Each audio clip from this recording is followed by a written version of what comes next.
Assalamualaikum warahmatullahi wabarakatuh. Kembali lagi ke ECL Channel. Halo kawan-kawan, halo semuanya, halo teman-teman. Di kesempatan pagi yang berbahagia kali ini kita update terlebih dahulu mengenai perkembangan budidaya kami ya. Ini budidaya kami sudah memasuki di masa penghujung ya, dimana kemanginya sudah pada berbunga dan difokuskan untuk menghasilkan biji yang dijadikan benih, sedangkan cabenya sudah kurang produktif ya, sudah kering bahkan tidak produktif lagi. Dan kemarin kami dalam pengolahan lahannya ya, ini mau kita olah lagi, itu kami sudah mencabut tajuk dari cabai-cabai tersebut ya.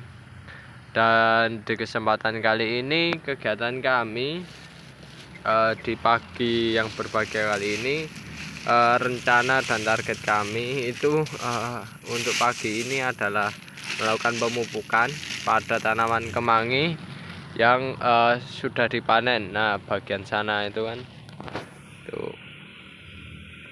Nah, itu tanaman kemanginya kemarin kita panen, dan ini keesokan harinya akan kita lakukan proses namanya pemupukan. Pemupukan ini sebenarnya ada tujuannya adalah tidak lain mensuplai unsur hara dan juga menjaga tanah ya. Artinya intinya pada dasarnya memberi makan pada tanaman agar tanaman tersebut biar bisa tetap performanya menghasilkan ya, tumbuh dengan baik ya. Pertama, tanaman kemangi ini dibutuhkan adalah bagian vegetatifnya agar mereka tumbuh dengan baik dan hasilnya bagus, maka kita lakukan namanya pemupukan. Nah, pemupukan ini itu ada dua macam, ada yang anorganik dan ada yang organik. Kalau yang anorganik ini itu kita lakukan dengan menggunakan pupuk yang kandungan nitrogennya tinggi, karena dengan kandungan nitrogen yang tinggi biasanya untuk mencapai fase vegetatif, pertumbuhan vegetatifnya itu cukup cepat ya, sehingga nantinya kalau tanaman kemangi itu yang karena dipanen bagian vegetatifnya, otomatis kemungkinan untuk pertumbuhannya itu cukup cepat. Nah, tetapi di sisi lain kita juga kombinasikan dengan penggunaan ini kan kawan, kotoran hewan, dimana kotoran hewan yang kita gunakan adalah kotoran hewan yang sudah menjadi pupuk ya kan kawan, yang sudah lama, tidak panas, tidak baru loh, dan yang jelas aman bagi tanaman. Nah, kotoran hewan itu sendiri ini merupakan sebuah pupuk organik, yang dimana pupuk organik ini cukup bagus sekali ya bagi lahan kawan-kawan. Dan mensiasati harga pupuk yang mahal, kita perlu penggunaan pupuk organik semacam ini. Dan yang jelas pupuk organik ini itu biasanya fase fase dalam memberikan unsur hara kepada tanaman itu bermacam-macam. Salah satunya biasanya pupuk organik ini diuraikan oleh namanya mikroorganisme berupa bakteri, jamur, dan lain sebagainya, dimana mikroorganisme tersebut dalam kandungan pupuk organik ini, dalam kohi ini sebenarnya sudah ada banyak kan kawan. Nah, mikroorganisme tersebut itu nantinya akan mengurai bahan-bahan organik ini agar bahan organik tersebut bisa terurai dan berubah menjadi unsur hara yang siap digunakan oleh tanaman. Dan itu pun dalam satu kotoran hewan ya, kohe domba kayak gini, sebenarnya ini mikroorganismenya sudah ada kan kawan, tinggal kita berikan. dan itu pun kondisinya lengkap ya sebenarnya. Jadi kohe itu sudah lengkap. Jadi buat makanan kotoran makanan si bakterinya, di sisi lain bakterinya juga sudah ada pada kohe tersebut. Dan kohe tersebut itu juga bagus untuk memperbaiki sifat fisik tanah. Di sisi lain juga kawan-kawan, kandungan mikroorganisme yang cukup banyak ini itu pada koe ini akan memberikan keseimbangan pada lingkungan, sehingga tanah kita tidak ketergantungan akan pupuk kimia secara terus-menerus ya. Karena pupuk kimia itu sendiri jika digunakan secara terus-menerus ya kurang bagus, karena sifat biologis tanahnya itu kurang bagus lah, karena banyak mikroorganisme yang mati, yang dimana mikroorganisme tersebut memiliki peranan penting kawan-kawan. Peranan penting yaitu berupa menguraikan bahan-bahan organik yang kita pergunakan sebagai pupuk dasar maupun pupuk suplai ya, yang nantinya mikroorganisme tersebut akan menyediakan unsur hara maupun zat perangsang tumbuh ya, yang dihasilkan oleh mikroorganisme tersebut dari hasil penguraian bahan-bahan organik. Jadi pupuk organik ini fasenya yaitu biasanya kita berikan ke tanaman, ke tanah gitu, ada mikroorganisme, dan oleh mikroorganisme tersebut diurai.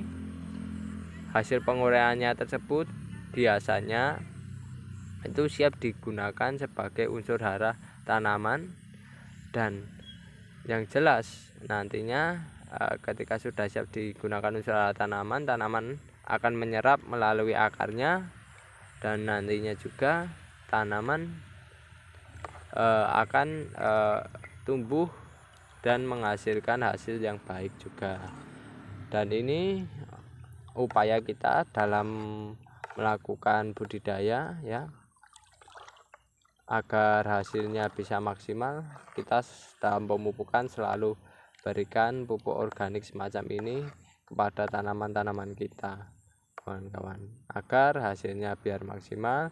Dan di sisi lain unsur hara atau pupuk dasar yang berupa pupuk organik tersebut bisa diuraikan oleh mikroorganisme yang diperoleh dari kotoran hewan tersebut, dan dimana nantinya pupuk dasar tersebut bisa diserap atau dirubah ya menjadi unsur hara yang tersedia bagi tanaman secara terus-menerus, dan yang jelas nanti hasilnya bisa maksimal semacam itu kan kawan. Dan ini untuk memperolehnya kan bisa peroleh dari kotoran hewan. Kalau semisal kawan-kawan tidak memiliki kotoran hewan, kan bisa memperolehnya dari humus yang berasal dari daun-daun yang berguguran, bahan-bahan organik yang berada di sekitar tanaman. Itu juga bagus, apalagi tanaman bambu kan itu juga bisa dipergunakan sebagai pupuk kawan-kawan. Campuran pupuk semacam ini, pupuk dasar juga bisa, campuran kayak gini juga bisa kan kawan. Yang jelas kalau kami kita peroleh dari pupuk kandang, dan itu nantinya kita pergunakan sebagai bahan untuk pembenah tanah, untuk mengaktifkan biologi tanah, dan merubah sifat fisik tanah untuk menjadi lebih baik lagi macam itu.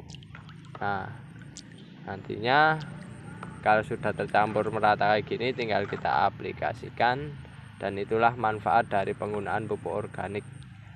Dan ini cukup bisa menekan juga namanya penggunaan pupuk kimia, karena kedepannya itu kalau kami melihat perkiraannya pupuk kimia itu mahal. Karena pupuk kimia tersebut diperoleh dengan cara menambang, dan itu pastinya kalau ditambang secara terus-menerus pasti harganya pupuknya itu mahal. Otomatis mau tidak mau penggunaan pupuk kimia harus dikurangi, dan yang jelas ketika penggunaan pupuk kimia dikurangi, otomatis kita harus beralih dengan menggunakan pupuk organik ini. Dan ini sifatnya tidak merusak lingkungan ya kawan-kawan, tapi malah menyuburkan tanah yang kita budidayakan. Dan semakin lama kita menggunakan pupuk organik semacam ini, maka kemungkinan subur itu semakin besar kan, karena tingkat kesuburannya sangat subur sekali kan kawan jika kita berikan pupuk semacam ini ya. Bukti suburnya tanah kita itu bisa dilihat nantinya pertumbuhan rumput itu pesat kan kawan. Itu salah satu ciri bahwasanya tanah kita itu subur. Bahkan kalau kawan-kawan bisa melihat perbedaan antara tanah subur dan tidak subur itu sangat jelas pada tumbuhan yang tumbuh di lahan tersebut. Jika lahan tersebut banyak ditumbuhi tanaman dan itu pertumbuhannya cepat, itu menandakan lahannya subur. Kalau kawan-kawan di lahan kawan-kawan itu sedikit tanaman yang tumbuh, pertumbuhannya lambat, itu menandakan lahan kawan-kawan kurang subur. Dan ini solusinya adalah diberikan pupuk organik semacam ini ya kawan-kawan. Entah mau melalui pupuk suplai ataupun pupuk dasar, tetap wajib ya. Kalau kami kedua-duanya antara pupuk suplai dan pupuk dasar harus wajib selalu kita berikan pupuk organik, karena mengingat zaman sekarang harga pupuk mahal. Itu yang bisa saya sampaikan. Semoga